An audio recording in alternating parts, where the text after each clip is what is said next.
खबर नदिया से है। गोयेशपुर फिसारी के पास सड़क पर एक बाइक सवार गंभीर रूप से घायल हो गया जब उसे एक 4 पहिया स्कॉर्पियो ने टक्कर मारी। टक्कर के बाद स्कॉर्पियो सड़क के किनारे एक तालाब में गिर गई।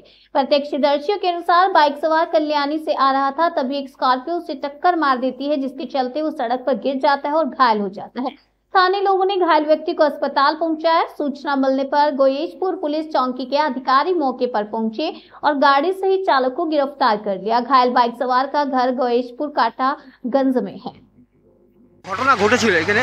ঘটনাটা কিছু না, আমরা ডিউটিতে যাওয়ার আমার টিভিকেরই একটা সাব প্ল্যান্টেরই ও স্টাফ আমাদের মধুদা আসার সময় দেখি যে ও গাড়ি এরকম বাইক অ্যাক্সিডেন্ট করে ওইখানে ওই অবস্থাতে পড়ে আছে এবং সিরিয়াস ইনজিওর্ড হয়েছে, মনে হচ্ছে দুটো পার কোনো অংশই কিছু ভালো নেই। এবং দেখে ফার্স্ট আমি যখন ঢুকি এখানে ঢুকে দেখি ওই অবস্থায় পড়ে আছে। তারপরে আমাদের কলিগরা সঙ্গে সঙ্গে আসেন পাশে, এসে দাঁড়িয়ে দেখছি যে এই অবস্থায় পড়ে আছে।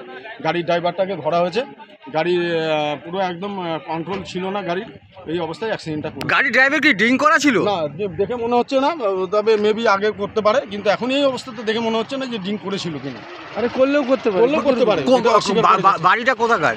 গাড়িটা না না, বাড়ি যে ইনজোর হয়েছে সে আমাদের এই কোম্পানি সাব ফ্যাক্টরি প্যাক্সিয়ারের কোথা থেকে আসছিল? উনি কল্যাণী থেকে ফিরছিল বাড়িতে। আপনার নাম?